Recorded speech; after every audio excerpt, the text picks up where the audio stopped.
C'est avec un immense plaisir que nous vous accueillons aujourd'hui au siège de notre institution, le Centre international des technologies de l'environnement de Tunis, à l'occasion de la tenue de cet atelier régional de prospective stratégique et de formation sur l'accès à la finance durable dans l'espace francophone que nous organisons en étroite collaboration avec l'Institut de la francophonie pour le développement durable. Je suis profondément consciente de l'importance vitale de ce sujet pour l'avenir de nos économies et de notre planète, et je suis vraiment honorée de voir notre institution accueillir un événement d'une telle envergure et d'une telle importance auquel participent les représentants de 22 pays de l'espace francophone. L'accès à la finance durable est bien plus qu'une simple nécessité. C'est une opportunité pour façonner un avenir plus équitable, plus résilient et plus inclusif. Selon l'analyse des besoins de financement réalisés par la Convention cadre des Nations Unies sur les changements climatiques en 2022, les pays en développement auront besoin d'au moins 6 000 milliards de dollars américains d'ici 2030 pour couvrir moins de la moitié de leurs engagements nationaux. Sans ces financements, les objectifs de réduction des émissions de gaz à effet de serre d'ici 2050 et de protection de 30% de notre biodiversité mondiale d'ici 2030 ne seront pas atteints. C'est pourquoi l'OIF, à travers l'Institut de la francophonie pour le développement durable, a fait de cet enjeu une de ses priorités de la programmation 2024-2027. Dans ce cadre, l'IFDD apporte des solutions concrètes en phase avec les besoins identifiés par les pays, notamment fluidifier et donner accès à l'information et à la finance durable, former les cadres de nos gouvernements et États membres au montage de projets bancables, renforcer les cadres réglementaires et d'harmonisation régionale pour améliorer la notation financière des pays, étudier les disparités d'accès au financement pour porter un plaidoyer précis auprès des investisseurs et des bailleurs. Mesdames et messieurs, les enjeux sont énormes. Il s'agit d'aller vite. C'est pourquoi nous sommes heureux d'organiser en partenariat avec le CITET, un acteur majeur en matière de déploiement des outils de transition écologique, de montage et de mise en œuvre de projets de coopération innovants, cet atelier de prospective stratégique et de formation sur l'accès à la finance durable, pour soutenir une opérationnalisation optimale de l'engagement des pays francophones en développement sur l'accès à la finance climat et de la biodiversité. Le Canada, en tant que membre très engagé de la francophonie, s'est également engagé avec des projets significatifs ici en Tunisie. Le Canada travaille avec divers partenaires en Tunisie pour promouvoir la transition vers des économies vertes et appuyant des projets qui visent d'un côté à améliorer l'écosystème entrepreneurial, favorisant l'émergence des projets verts. Je suis très ravie de consolider notre coopération en Tunisie et de continuer à travailler en partenariat avec les institutions publiques, les acteurs du secteur privé et la société civile, et pour relever les défis mondiaux des changements climatiques, bâtir un avenir meilleur où chacun a une chance réelle et équitable de réussir et où personne n'est laissé pour compte. Je nourris l'espoir aussi que cet atelier servira de catalyseur pour de futures initiatives, renforçant ainsi nos capacités collectives à accéder au financement nécessaire pour le climat et la biodiversité. Alors, ce que je voudrais rappeler ici, la position du Kenya lors du sommet, du premier sommet africain sur le climat qui a eu lieu l'année dernière, au mois de septembre, où il avait clairement pris position, et j'avais eu le grand honneur d'être présente, en disant que l'Afrique rendait des services écosystémiques.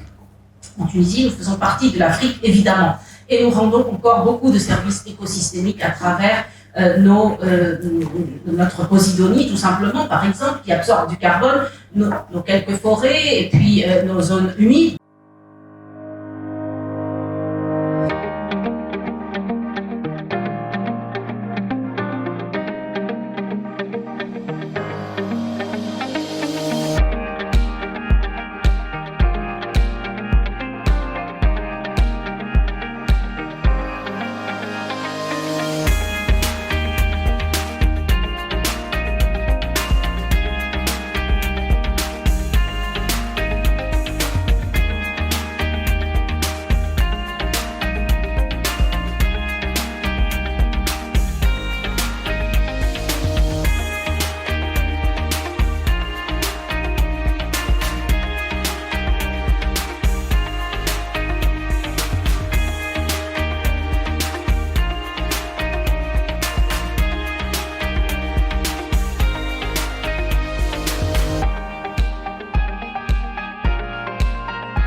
Aïssata Sall.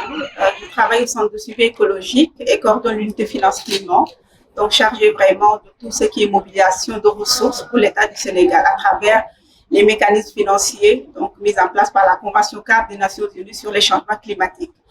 Le fait qu'on ait pu, dans ces 4 jours, donc décliner un plan d'action qui est clair et peut être mis en œuvre très rapidement. Aujourd'hui, on parle de la finance climatique, où on parle de la finance durable. Ce sont des concepts qui ne sont pas les mêmes, mais au même moment, ce sont des concepts, effectivement, qui signifient beaucoup. Je m'appelle Guillaume Ferry, je suis expert de la finance climat et en particulier des projets liés à l'eau. Aujourd'hui, beaucoup de mécanismes existent, beaucoup de fonds existent, les besoins sont immenses. Ce qui compte, c'est l'efficacité de l'ensemble de ces mécanismes pour qu'ils atteignent les bons bénéficiaires rapidement.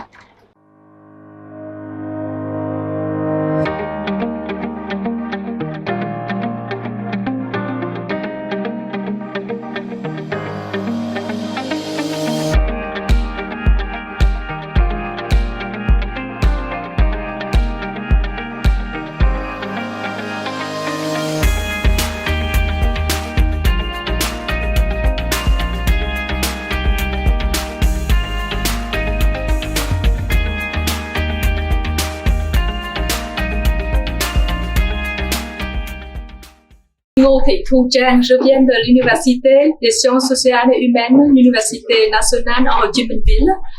Chez nous, pour toucher le fond sur le changement climatique et le développement durable, c'est très difficile. On a des projets internationaux et des projets nationaux, mais comment on pourrait avoir les méthodes pour obtenir ces fonds-là, c'est très nécessaire de savoir et d'apprendre. C'est pour ça, avec cet atelier, je trouve que j'ai la chance de participer comme ça. Je suis Brian, je travaille à la Commission de l'océan Indien. Donc je pense que dans la situation de polycrise dans laquelle nous sommes, crise sécuritaire, crise environnementale, crise climatique, ce genre de dialogue, les rencontres entre personnes sont importantes. Asma Zaweli, je suis chargée de la stratégie à la Caisse de dépôt et consignation tunisienne. J'ai eu l'opportunité de travailler sur beaucoup de questions en lien avec les changements climatiques, notamment la finance climatique et la finance carbone. Donc le contenu, il est très pertinent, répond à des défis communs à l'espace francophone, qui est de trouver des solutions pour financer des projets durables et donc avoir l'accès à la finance durable pour pouvoir financer ces projets.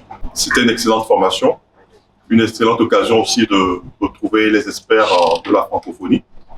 Et c'était aussi l'opportunité de tester cette communauté des peuples de la francophonie, soudée autour de la question du changement climatique, de comment aider nos peuples à avoir les moyens, les ressources nécessaires pour pouvoir répondre à l'urgence du changement climatique dans un contexte et un défi de développement qui devient de plus en plus prégnant. Donc, je vous remercie également pour votre engagement, pour votre sérieux, pour tout ce que vous avez mis comme énergie positive pendant ces 4 dernières journées. Votre professionnalisme a permis aussi à tous nos pays, tous ces acteurs que nous avons ici dans la salle, de réfléchir ensemble et puis de créer en fait une communauté déjà de pratique. Ensemble, justement, à travers la coopération sud-sud, nord-sud, est-ouest, on va pouvoir dépasser ces embûches et arriver ensemble à faire en sorte que nos pays puissent être fiers d'avoir de plus en plus de projets bancables qui soient financés. Merci vivement l'OIF et l'IFTD d'avoir organisé et d'avoir pensé aussi d'être à la co-organisation de cet atelier régional. Je suis sûre que vous avez tous contribué à la feuille de route par votre expertise et vos expériences. Mais en fait, la feuille de route ne va pas être une finalité en soi, c'est un début.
tous les projets, toutes les actions projetées avec le soutien de l'OIF, de l'IFDD, constituent autant de facteurs qui pourraient faciliter la mise en œuvre sur le terrain et ainsi que la mobilisation de la finance climatique. L'atelier qui a eu lieu en Tunisie a été l'occasion d'échanges fructueux entre les partenaires présents, avec également les représentants de l'OIF et de l'IFDD et du gouvernement du Canada qui est notre partenaire en la matière. Je suis ici, merci à la CPEC, merci à l'OIF, merci au ministère, merci d'être avec nous ensemble. C'était vraiment, je pense, une opportunité pour nous de vraiment lancer l'atelier, oui, mais surtout d'avoir l'opportunité d'entendre et d'écouter les perspectives et d'encourager vraiment la conversation, les discussions au cours de cet atelier. Cet atelier a débouché sur les principaux outputs suivants. La création d'une feuille de route commune visant à influencer les mécanismes de financement et les négociations internationales en faveur de l'accroissement et de la finance durable dans l'espace francophone. La création du Forum francophone de la finance du développement durable et équitable. La création d'un programme de formation et de renforcement des capacités qui a pour objectif de favoriser l'émergence de talents et de compétences locales sur la finance durable dans les pays francophones. Alors, je m'appelle Cécile Martin-Phipps, je suis la directrice de l'Institut de la francophonie pour le développement durable, qui est un organe subsidiaire de l'OIF, l'Organisation internationale de la francophonie. Et cet atelier que nous co-organisons avec le CITET ici en Tunisie et avec le soutien du ministère de l'Environnement est un atelier qui vise en fait à poser les bases d'une feuille de route pour voir comment on peut accompagner les pays francophones à mieux accéder à la finance climat.